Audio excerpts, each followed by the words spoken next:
The great financial crisis of 2008. I remember the silence the most, that deafening, heavy silence that descended on the trading floor like a shroud. A silence so absolute it felt like the world had stopped spinning. It was a Sunday night in September 2008, the air thick with the smell of stale coffee, adrenaline, and the metallic tang of fear. And we were all waiting for the axe to fall.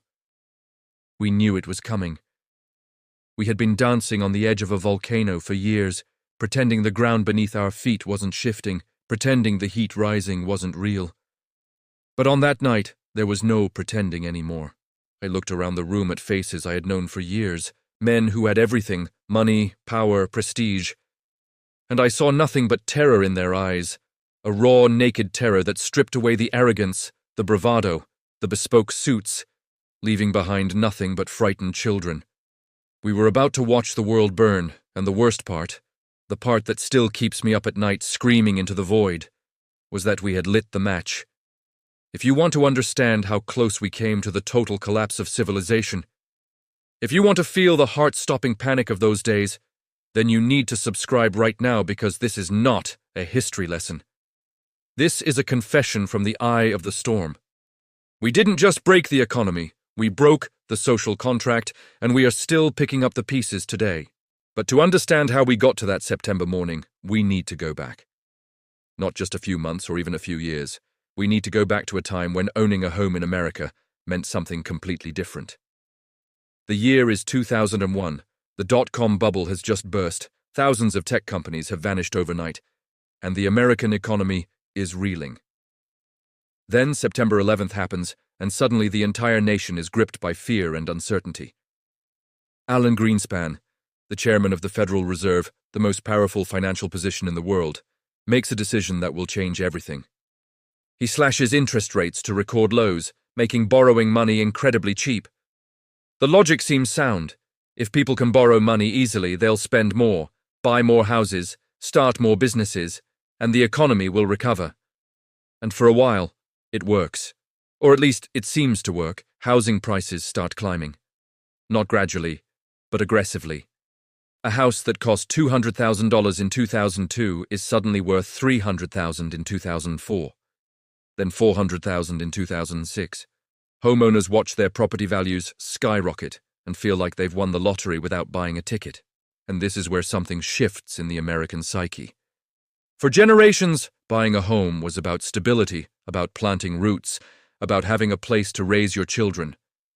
But now, homes become something else entirely. They become ATM machines. They become investment vehicles.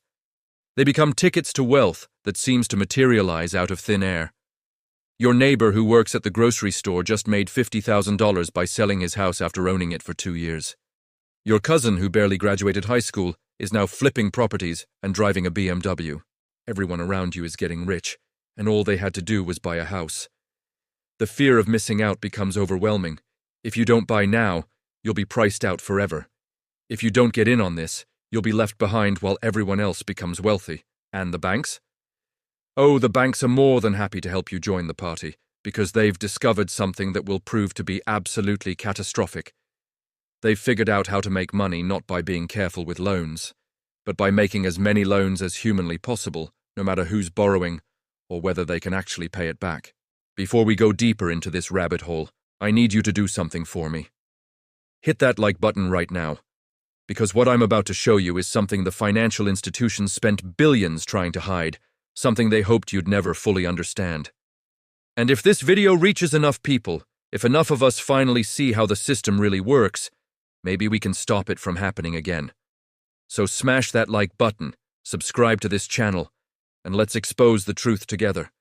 Because trust me, what comes next will make you question everything you thought you knew about banks, about mortgages, and about who's really in control of your financial future. Now, back to the story. Back to the moment when American banking lost its mind. Traditional mortgage lending used to work like this. You walk into a bank, you sit down with a loan officer, and they examine every aspect of your financial life. They check your income, your employment history, your credit score, your existing debts. They verify everything because the bank is taking a risk. If you default on your loan, the bank loses money, so they're extremely careful about who they lend to. But then something changes. The banks realize they don't have to keep these loans anymore. They can package them up, bundle them together, and sell them to investors on Wall Street. Suddenly, the risk is transferred. The bank makes the loan, collects the fees, and immediately sells it off to someone else. They don't care if you default in 5 years because they won't be holding the loan in 5 years. Someone else will. And just like that, the entire incentive structure of American banking flips upside down. Now, the game isn't about making good loans.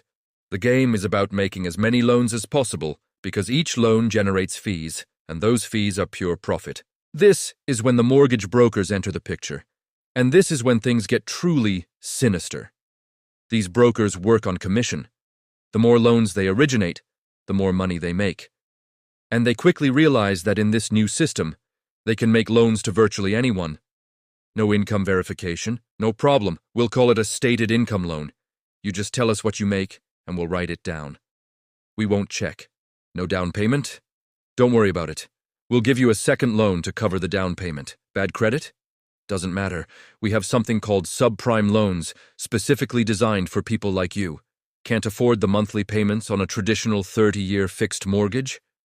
Perfect. We have adjustable rate mortgages with teaser rates that are incredibly low for the first 2 years, and we just won't mention that they'll skyrocket after that. We'll tell you that you can refinance before the rate adjusts, that your home value will keep increasing, that you'll be fine. But here's what they don't tell you. Here's the dark secret at the heart of this entire scheme. They know you're going to default. They're counting on it. Because in this twisted new world of finance, your inevitable failure is profitable for someone. These loans are being packaged into complex financial instruments called mortgage-backed securities. Thousands of individual mortgages bundled together and sold to investors around the world. Banks, pension funds, insurance companies, foreign governments, everyone wants these securities because they're supposedly safe. They're backed by American real estate, and American real estate only goes up, right? But it gets worse. Wall Street creates another layer of complexity, something called collateralized debt obligations, or CDOs. They take the riskiest parts of mortgage-backed securities, the loans most likely to default, and they bundle those together too. Then they get credit rating agencies, the organizations that are supposed to evaluate risk, to give these toxic packages AAA ratings, the same rating given to US Treasury bonds. How do they accomplish this magic trick? Through a combination of complex mathematical models, willful ignorance, and outright fraud. The credit rating agencies are paid by the banks that create these securities. Read that again.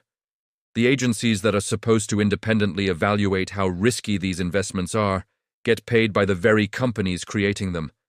It's like a restaurant paying the health inspector to evaluate their kitchen.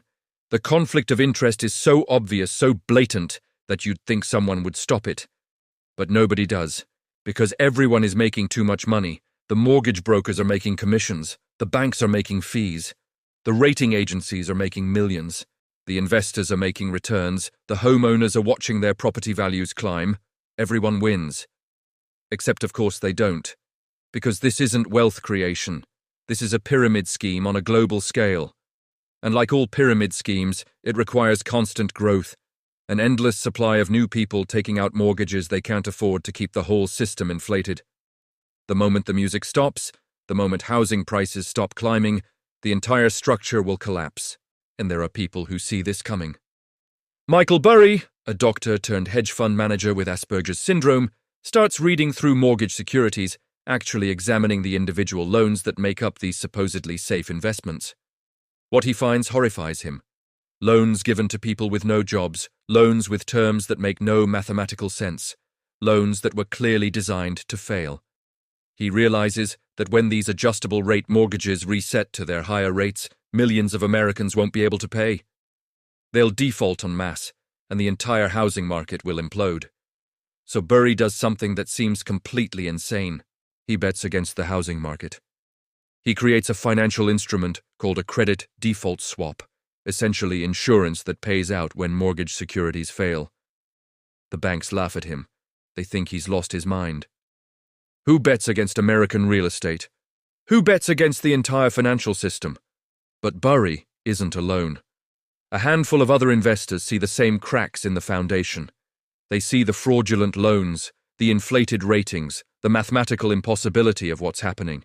Greg Lippmann, a trader at Deutsche Bank, starts pitching the same idea to hedge funds across the country.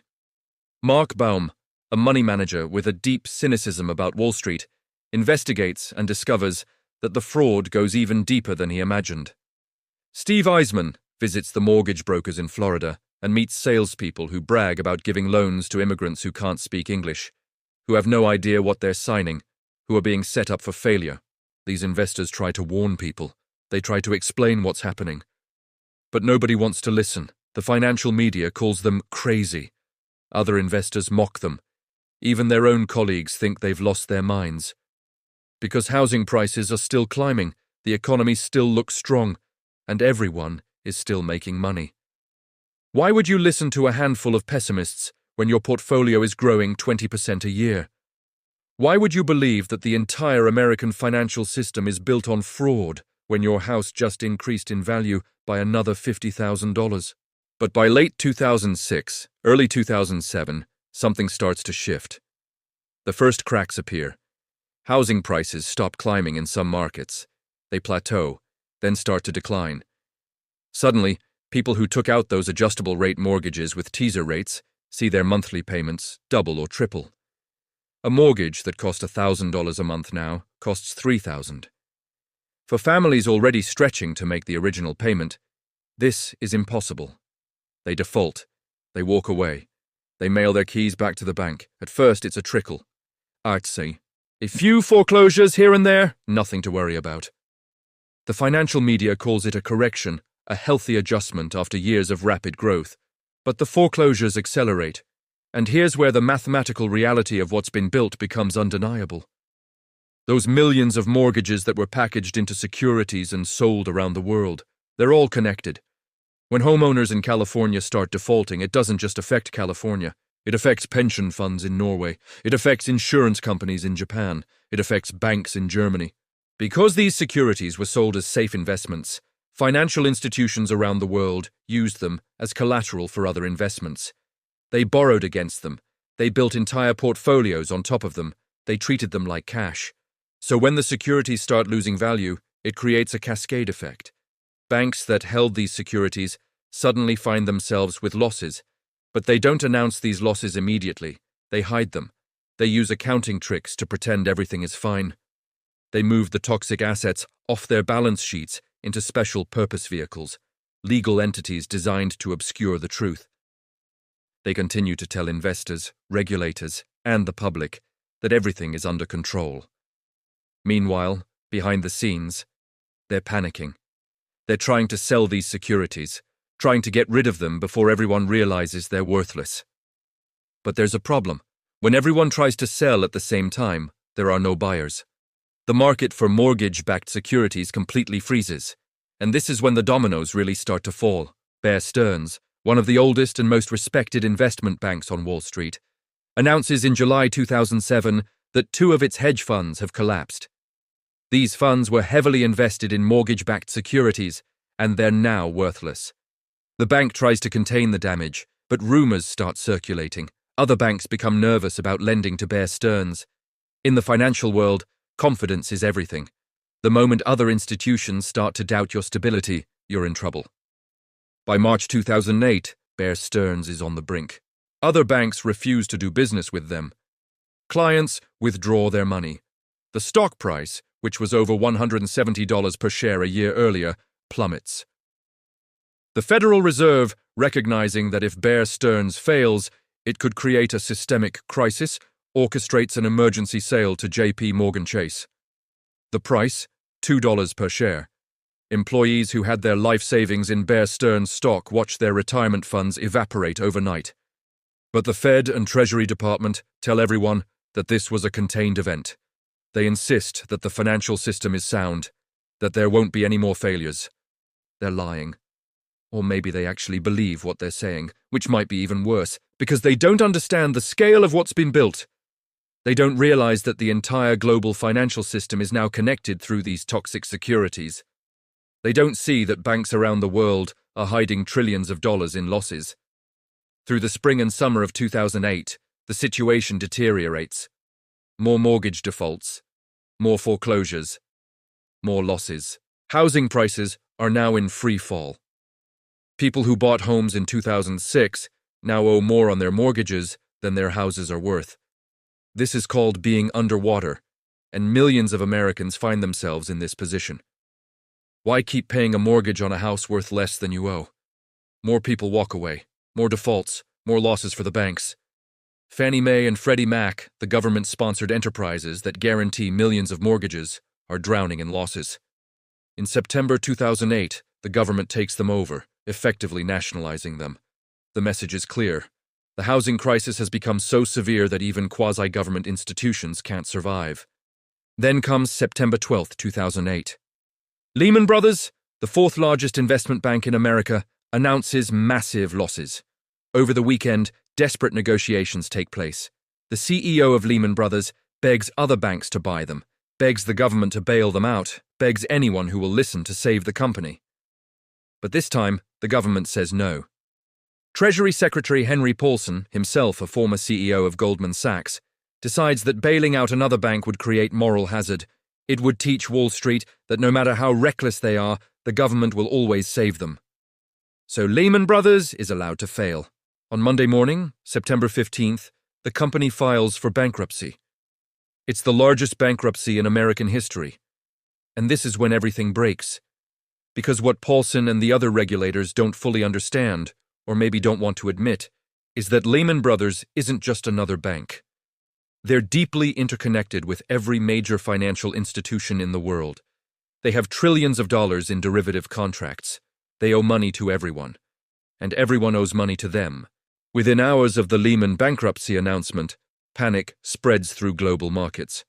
Stock prices plummet, credit markets freeze. Banks stop lending to each other entirely because nobody knows who's holding toxic assets. Nobody knows who might be the next to fail.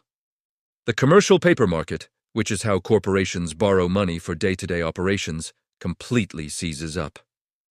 Companies that are profitable, that have good business models, suddenly can't make payroll because they can't access credit. The crisis is no longer just about housing or mortgages. It's about everything. The next day, September 16th, the government is forced to bail out AIG, the largest insurance company in America. AIG had sold credit default swaps, those insurance policies against mortgage defaults, to financial institutions around the world. They promised to pay out if securities failed. Well, now securities are failing everywhere, and AIG doesn't have the money to pay. They're on the hook for hundreds of billions of dollars, and they have only a fraction of that in reserves. If AIG fails, it will trigger the failure of dozens of other institutions. The government provides an $85 billion emergency loan. But it's not enough to stop the panic. Every day brings new disasters. Washington Mutual, the largest savings and loan bank in America, fails. It's seized by regulators and sold to J.P. Morgan Chase. Wachovia, another huge bank, is on the brink and has to be rescued. Merrill Lynch is forced into a fire sale merger with Bank of America. The two largest investment banks still standing, Goldman Sachs and Morgan Stanley, abandon their status as investment banks and become traditional bank holding companies just to access emergency lending from the Federal Reserve. In less than 2 weeks, the entire structure of American finance has been transformed. But here's what most people still don't understand. Here's what the news can't quite convey. The system came within hours of complete collapse. Not just stock market collapse. Complete collapse. On September 18th, 2008, there's a meeting in the Treasury Department. Fed Chairman Ben Bernanke, Treasury Secretary Paulson, and other top officials gather. Bernanke, usually calm and academic, tells them something terrifying. The electronic monetary system of the United States came very close to stopping that morning. Money market funds, which millions of Americans use because they're supposed to be as safe as bank accounts, experienced massive withdrawals.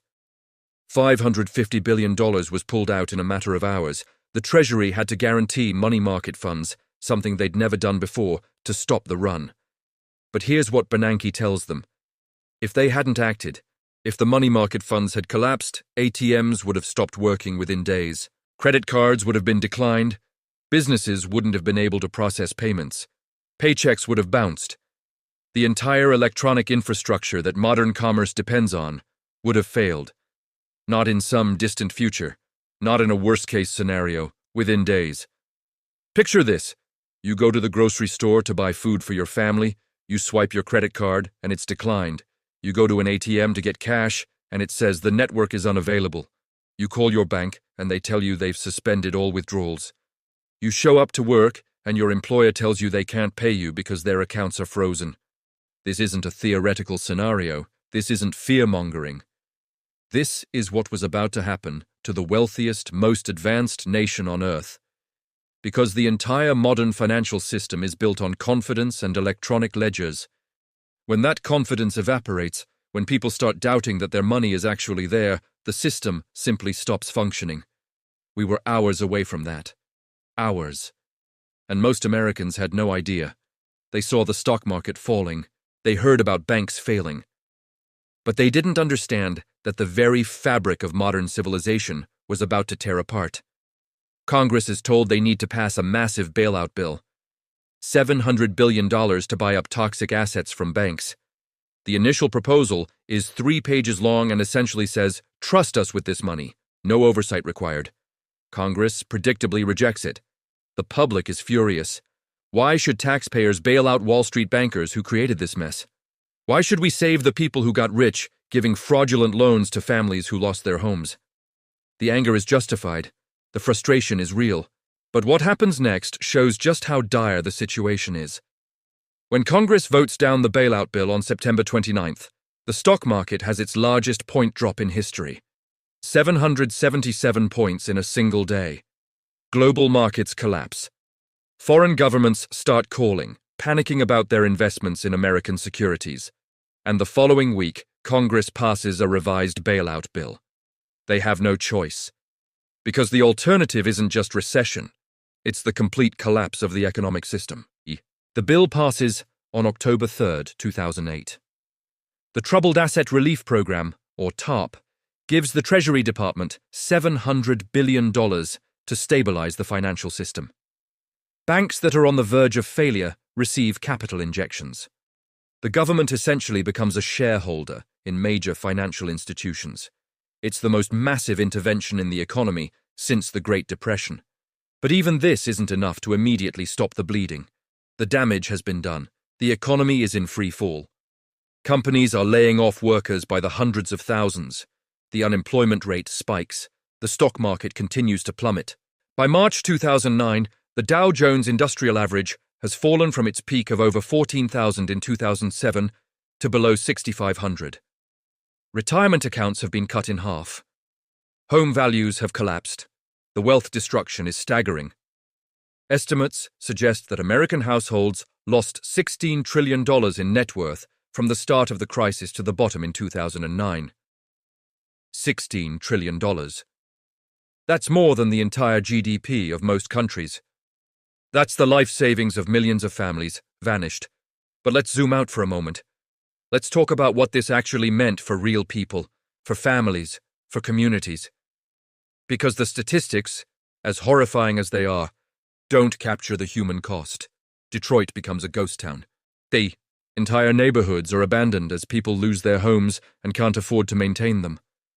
Houses that once held families, held memories, held dreams, now sit empty with broken windows and overgrown yards. Cities across America see the same pattern. Foreclosure signs everywhere. For sale signs that stay up for years because nobody is buying. The middle class gets hollowed out. People who worked their entire lives, who saved money, who did everything they were told to do, watch their financial security disappear. Retirements are postponed indefinitely. College funds are wiped out. People in their 60s find themselves looking for work because their 401k accounts have been decimated. Young people graduating college enter the worst job market in generations. They have student loans to pay back, but there are no jobs. The unemployment rate for recent college graduates reaches levels not seen since the Great Depression. An entire generation has their economic prospects permanently damaged. Studies will later show that people who graduated into the 2008 recession earned less throughout their entire careers, even decades later. Marriages are postponed. People delay having children. The birth rate drops. Suicides increase. The social fabric starts to fray in ways that will have consequences for decades.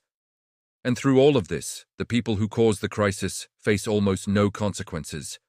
The executives at Lehman Brothers, Bear Stearns, all the failed institutions, they keep their bonuses. Sure, they lose their jobs, their companies disappear, but they're still wealthy. Many of them walk away with tens of millions of dollars. The mortgage brokers who knowingly sold fraudulent loans, most face no criminal charges. The rating agencies that gave AAA ratings to toxic securities, they continue operating, barely affected. The banks that received bailout money, they use some of it to pay executive bonuses. In 2009, while unemployment is at 10%, while families are being evicted from their homes, Wall Street banks pay out over $20 billion in bonuses. The public is outraged. Occupy Wall Street movements spring up across the country. People camp out in parks, protesting the inequality, the injustice, the fact that the banks were bailed out while regular people were left to suffer. But nothing really changes. A few regulations are passed. Dodd-Frank, a massive piece of legislation designed to prevent another crisis. But the fundamental structure remains the same. The banks that were too big to fail become even bigger through mergers and acquisitions. The culture doesn't change. The incentives don't change. And maybe most disturbingly, very few people go to jail. In the aftermath of the savings and loan crisis in the 1980s, over 1,000 bankers were prosecuted. After the 2008 crisis, which was exponentially larger, which caused exponentially more damage, the number of high-level executives criminally prosecuted can be counted on one hand. Why? Partially because what they did, while obviously unethical and devastating, wasn't technically illegal. The laws had been changed over the previous decades to allow exactly this kind of reckless behavior. Regulations that would have prevented the crisis had been repealed. Oversight had been stripped away. Partially because proving criminal intent is difficult. The executives claim they didn't know the securities were toxic. They claim they believed the mathematical models. They hide behind complexity. And partially because the government decides that prosecuting major bank executives might destabilize the financial system further. They're literally too important to prosecute. So the lesson learned isn't don't engage in reckless behavior. The lesson learned is make sure you're important enough that the government can't let you fail. But let's go back to those investors who bet against the system, who saw the crisis coming. Michael Burry makes hundreds of millions of dollars for his investors. His fund returns over 480% while the market collapses. He's proven right in spectacular fashion. But he doesn't celebrate. He's disturbed by what he's witnessed. He writes to his investors that he never wants to experience anything like this again, that betting against the collapse of the economy gave him no joy. Greg Lippmann makes millions in bonuses. Mark Baum and his team profit enormously. Steve Eisman becomes a legend in the industry. But there's something hollow about their victories. They were right, but being right meant watching millions of people lose their homes. It meant seeing the American economy nearly destroyed. Years later, Michael Burry will say that nobody listened to his warnings before the crisis, and nobody learned the lessons afterward. The system that created the crisis is still in place.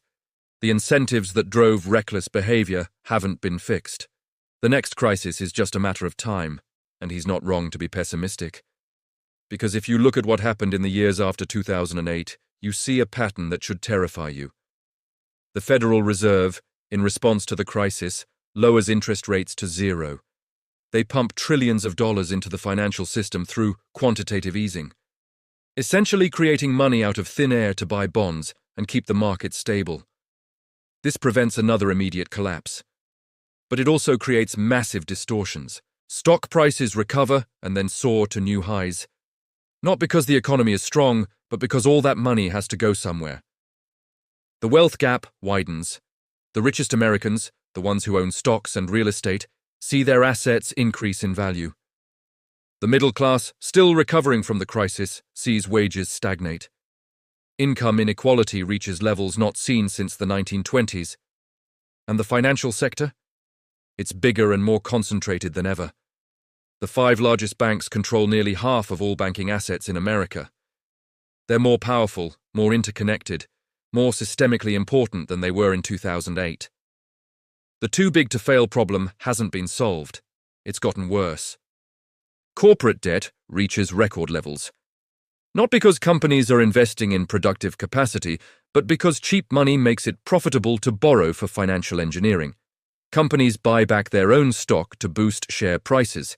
They pay dividends to shareholders. They engage in mergers and acquisitions. But they're not creating real value. They're not building factories or developing new technologies or hiring workers.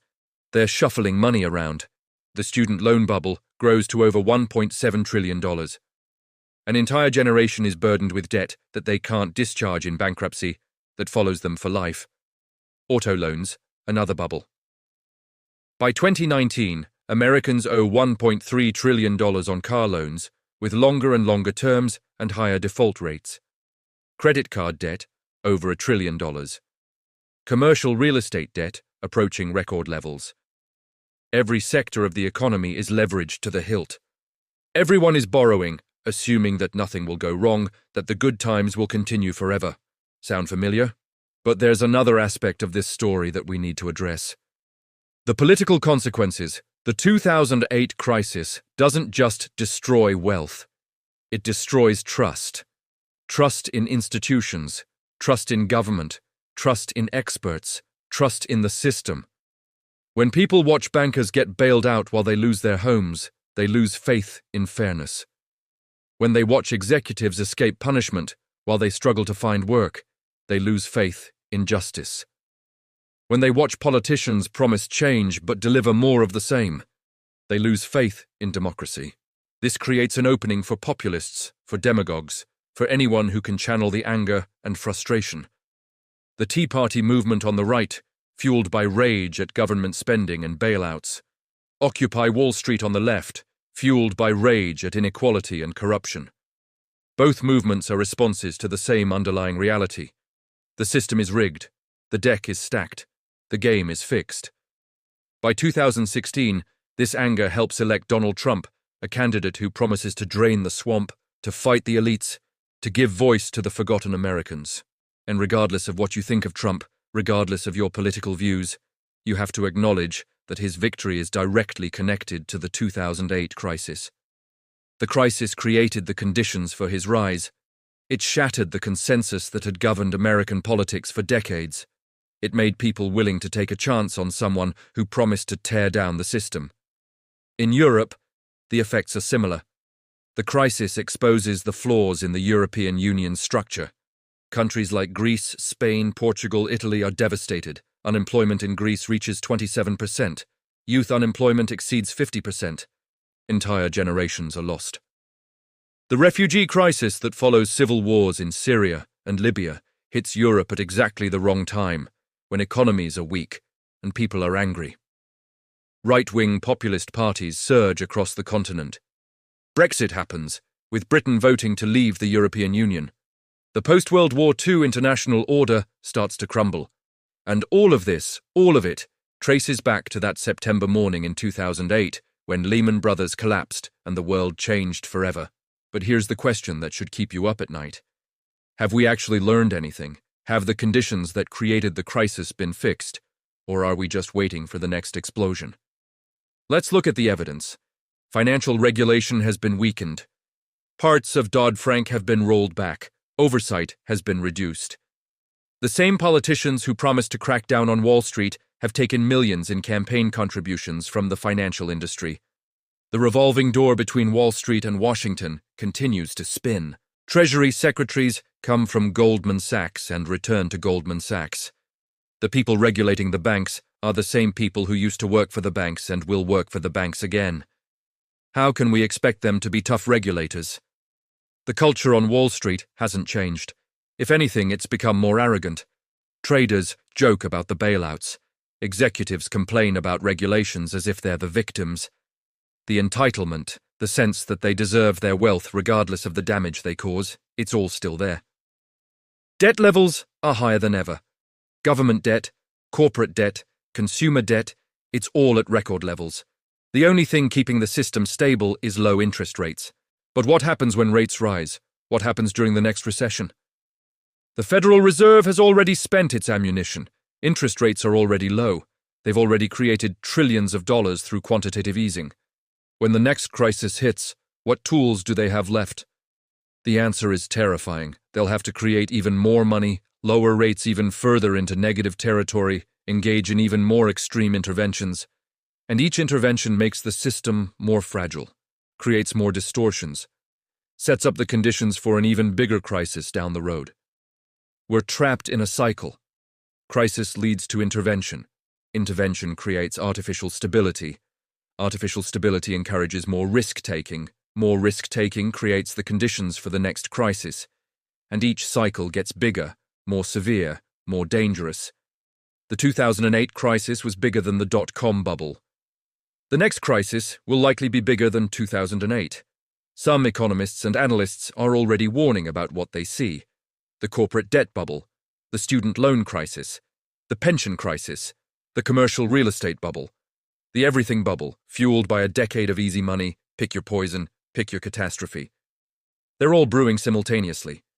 And unlike 2008, when the crisis was primarily centered in the United States, the next one could be truly global. China has its own massive debt problem. Shadow banking system, local government debt, real estate speculation that makes America's housing bubble look small by comparison. Europe is still dealing with the aftermath of 2008. Many countries never fully recovered.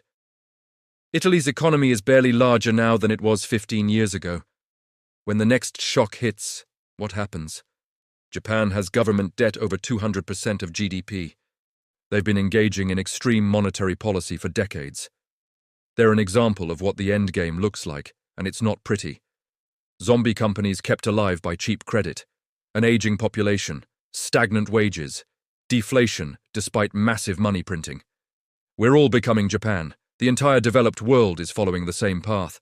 Low growth, high debt, aging populations, desperate central banks running out of tools, and the inequality keeps growing. The wealth of billionaires has exploded since 2008.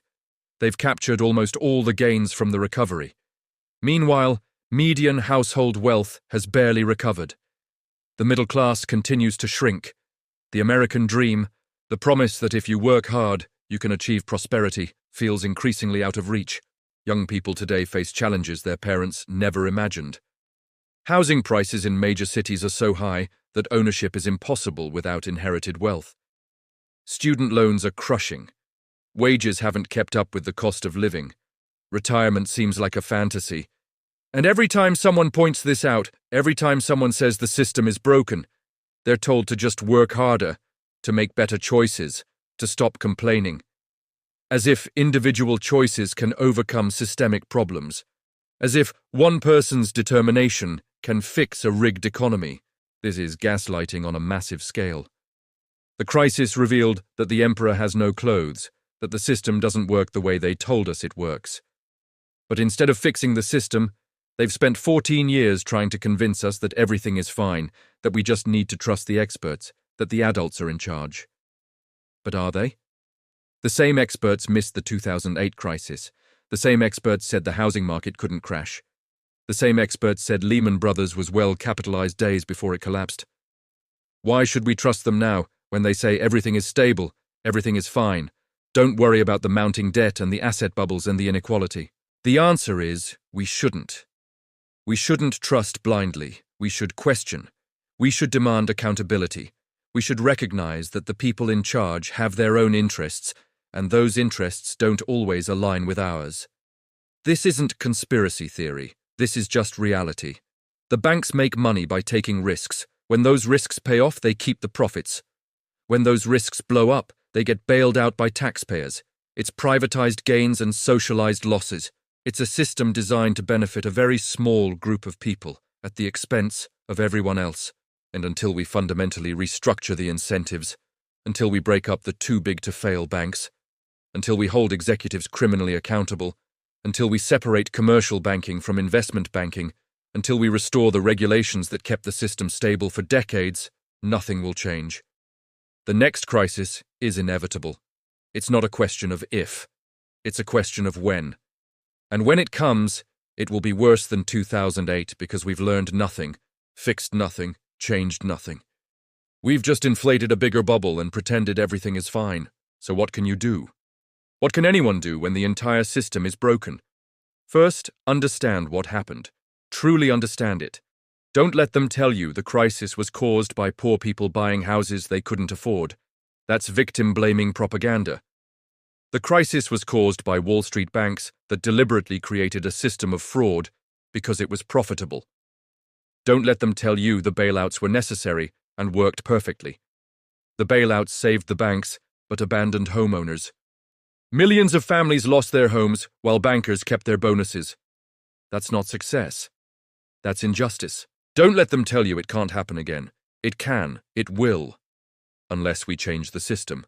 Second, protect yourself. Don't assume your job is secure. Don't assume your retirement account is safe. Don't assume housing prices will always go up. Diversify. Save. Build emergency funds. Be skeptical of debt, even when interest rates are low, because debt is what makes you vulnerable when the crisis hits. The people who survived 2008 best were the ones who weren't over-leveraged, who had savings, who could weather the storm. Third, and this is the most important, demand change. Vote for politicians who will actually regulate Wall Street. Not the ones who take millions from the financial industry and then promise to be tough on them.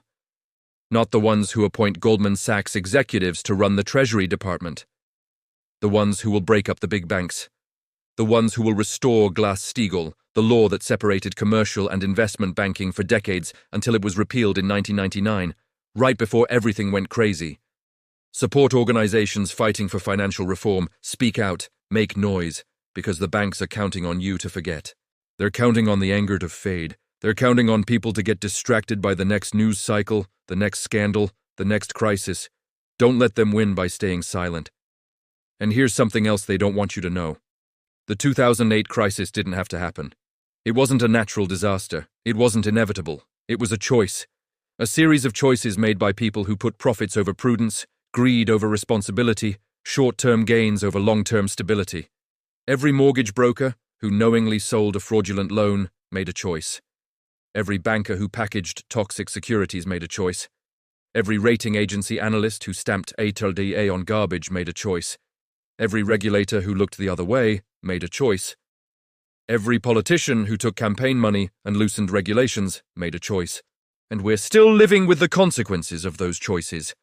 The families who lost their homes, the workers who lost their jobs, the retirees who lost their savings, the young people who lost their opportunities. They didn't make those choices. They were victims of other people's choices. And that's what makes it so infuriating. The people who suffered the most had the least responsibility for the crisis, while the people who caused it walked away wealthy. There's a scene that captures this perfectly. It's October 2008, right after the bailouts.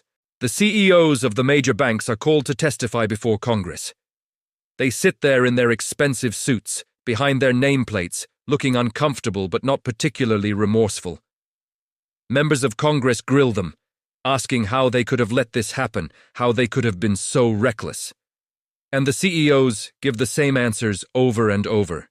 We didn't see it coming. The models failed. It was an unprecedented event. Nobody could have predicted it, except people did predict it. Michael Burry predicted it. The other investors we talked about predicted it. Hell, the FBI warned about an epidemic of mortgage fraud in 2004. The warnings were there. They were ignored because acknowledging them would have meant giving up the profits. One congressman asks a CEO if he feels any personal responsibility for the families who lost their homes because of his bank's actions. The CEO pauses, looks uncomfortable, and says something about how he feels terrible about what happened. But they were just following the market. Following the market, as if the market is some force of nature that nobody controls, instead of what it actually is, which is a system created by human rules and human choices. That phrase, following the market, it's how they absolve themselves of responsibility. We were just doing what everyone else was doing. We were just responding to incentives. We were just trying to maximize shareholder value, as if those are valid excuses for destroying the global economy. And Congress, for all their grandstanding, doesn't really push back. Because many of them took money from these same banks. Many of them supported the deregulation that made the crisis possible. They're complicit too. The whole thing is theater. Kabuki performance for the cameras. Nobody is really held accountable. Nobody goes to jail. The system protects itself. And that's the darkest lesson of 2008. The system is designed to protect the people at the top. Even when they fail catastrophically, even when they destroy trillions of dollars in wealth, even when they push the global economy to the brink of collapse. If you're too big to fail, you're too big to prosecute. You're too big to hold accountable. You're essential. You're important. The rules don't apply to you. Meanwhile, if you're just a regular person who loses your job and can't pay your mortgage, the bank will foreclose without hesitation. If you make a mistake on your taxes, the IRS will come after you. If you shoplift $100 worth of groceries because you can't feed your family, you'll be arrested and prosecuted. But steal billions through fraud and recklessness, crash the economy, destroy millions of lives, no problem. Here's a bailout and a bonus. The cognitive dissonance is staggering. And it's radicalizing. People across the political spectrum, left and right, have come to the same conclusion. The system is rigged. Now they disagree about what to do about it. They disagree about who to blame. But they agree on the fundamental unfairness. And that agreement, that shared sense that something is deeply wrong, that's dangerous for the people in power, because if people ever unified around changing the system instead of fighting each other, everything would change. Which is why there's so much effort to keep us divided, to keep us blaming each other, instead of looking up at the people who actually control things.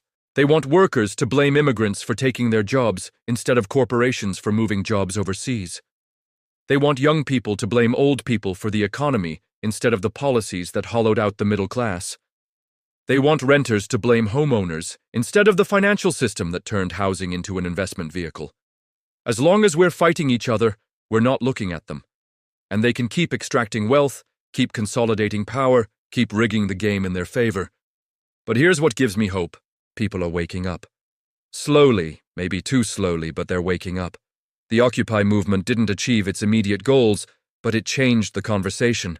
Suddenly everyone was talking about the 1% and the 99%.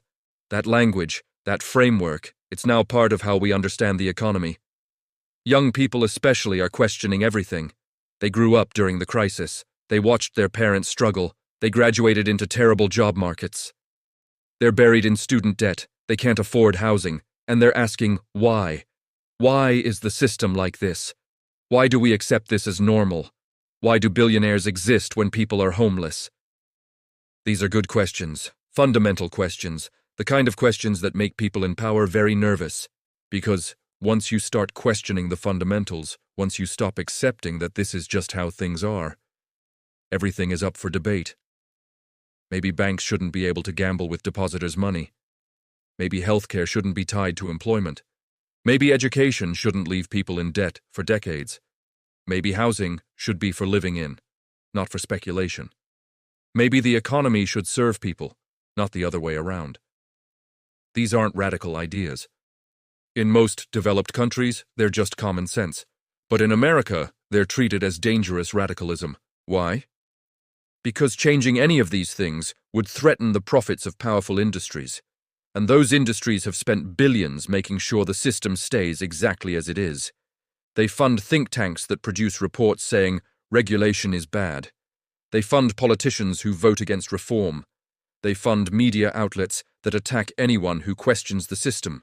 They've built an entire infrastructure of influence designed to maintain the status quo.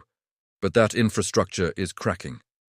The internet has made it harder to control information. People can see through the propaganda more easily. They can fact-check the lies. They can organize without traditional institutions. The next generation is less susceptible to the old narratives. They don't believe trickle-down economics works because they've seen it fail their entire lives. They don't believe hard work guarantees success because they've worked hard and stayed poor. They don't believe the system is fair because they've experienced its unfairness firsthand. And this terrifies the people in power. Because their whole system depends on people believing in it. Money only works because we believe it has value. Banks only work because we believe our deposits are safe. The stock market only works because we believe it represents real value. The entire economy is built on confidence and belief.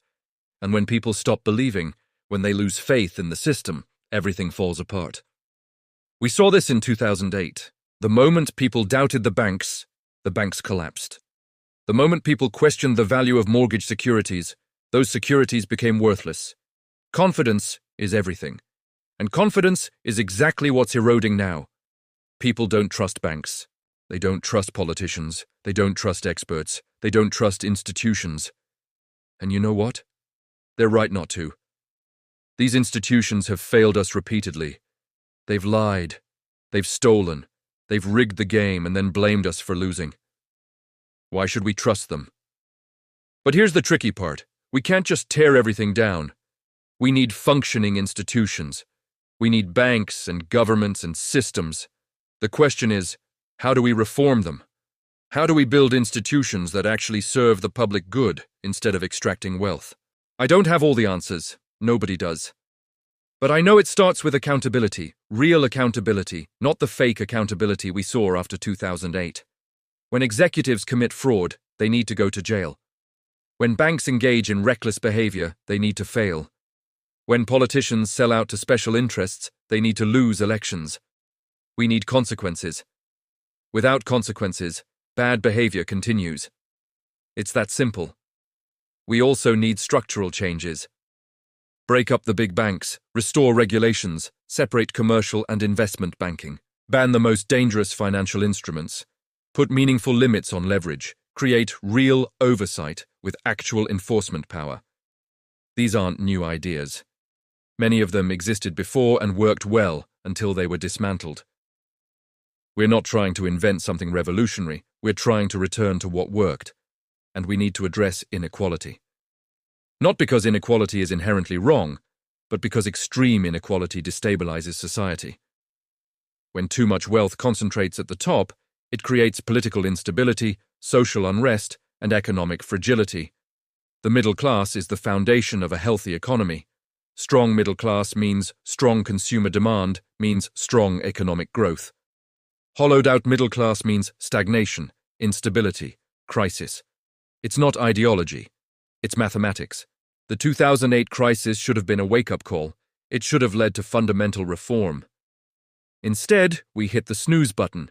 We bailed out the banks, we propped up the system, and we pretended everything was fine. And now, we're sleepwalking toward the next crisis. Maybe it'll be triggered by corporate debt, maybe student loans, maybe commercial real estate, maybe something we haven't even identified yet. But it's coming. And when it arrives, it will be worse than 2008. Because the debt is higher, the bubbles are bigger, the inequality is more extreme, and we've already used our emergency tools. The Federal Reserve can't lower interest rates much further. The government is already running massive deficits. What happens when there's no ammunition left? What happens when the next crisis hits and we can't bail our way out? I genuinely don't know. And that uncertainty, that unknown future, it should concern all of us. Not just for ourselves, but for our children. What kind of world are we leaving them? An economy rigged against them. A climate in crisis. Political systems captured by special interests. Mountains of debt they'll have to pay. Is this really the best we can do? Or have we just accepted defeat? Accepted that the powerful will always win? That nothing will ever change? That we're powerless? I refuse to accept that. I refuse to believe we're powerless. Because we're not. Change is possible. It's hard. It takes time. It requires organizing and persistence and sacrifice. But it's possible. Every major reform in history came because people demanded it. Workers' rights, civil rights, environmental protection, consumer safety. None of these were gifts from benevolent leaders. They were won through struggle. The same can be true for financial reform, for economic justice, for a system that works for everyone, not just the wealthy few. But it requires you to care. It requires you to pay attention. It requires you to act. So here's what I need from you. If this video made you angry, good. Use that anger. Channel it into something productive. Learn more. Organize. Vote. Speak out. Don't let them make you forget. Don't let the next crisis catch you by surprise. And if you found this valuable, if you think more people need to understand what really happened in 2008 and why it matters today, then do me a favor. hit that subscribe button, smash the like button. Not for me, but because this information needs to spread. The more people who understand how the system works, the harder it becomes for the powerful to get away with rigging it. And leave a comment. Tell me what you think. Tell me if you disagree. Tell me your story. How did 2008 affect you?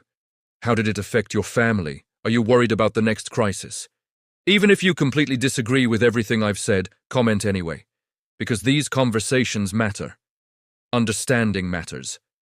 And together, maybe we can build something better before it's too late. September 15th, 2008. Lehman Brothers, one of the most powerful investment banks in the world, files for bankruptcy. The building that once symbolized American financial dominance now stands as a monument to something far more terrifying. Employees walk out carrying boxes with their belongings, tears streaming down their faces, while cameras capture every moment of their humiliation. But here's what nobody told you that morning. What the news anchors couldn't see as they reported the collapse with trembling voices. This wasn't just about one bank failing. This was the moment the entire global financial system came within hours of complete obliteration. Within days, ATMs across America would be empty. Credit cards would stop working. Paychecks would bounce. The modern world as we know it was about to disappear. And the most disturbing part?